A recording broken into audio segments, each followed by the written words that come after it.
are taking action for you now with team coverage of this storm's impact. This holiday weekend, 41 million Americans are set to hit the roads for the 4th of July holiday. 2 million of them right here in Florida. But there is a chance that some vacations could be cut short before they even begin, all because of Tropical Storm Arthur.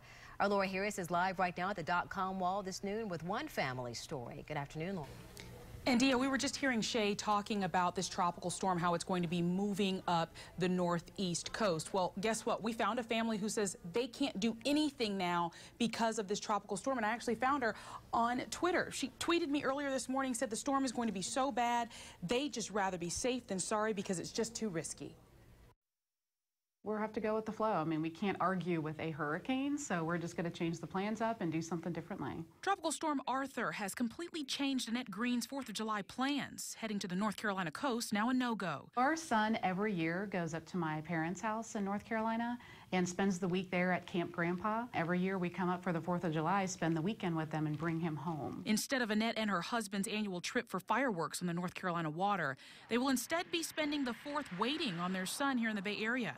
He's now taking a long train ride with his grandparents to get back to Florida. We were going to leave on Thursday. We were going to drive up, which meant we would have been driving up with the hurricane on the East Coast. And we had to change our plans. Literally yesterday morning, I was on the phone with my father trying to figure out what to do. Here's a picture of him here. Beautiful blue skies in New Bern, North Carolina, but that's set to change. Tropical Storm Arthur already stirring what could be deadly surf in New Smyrna Beach, Florida. That same system headed up the East Coast. For those of you still planning to enjoy the fireworks outside the Bay Area, you may want to hit the gas station before you leave.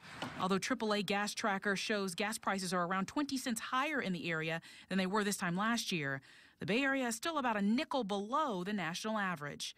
For Annette and her family, they're still trying to make the best of the anticipated storm, with a sense of humor at that. They're good fireworks. They would just be in the way of lightning. So I want you to take a look at your screen right now. I've got my smartphone out. That's the 511 app right there. If you download it, it's free. You can get Florida real-time drive times. We're talking about congestion, maybe accidents that might be in the area, as well as construction. All of that in the palm of your hand, of course, doing it safely. That way you'll kind of know what you're going into if you do plan to hit the road. In the newsroom, Laura Harris, ABC Action News.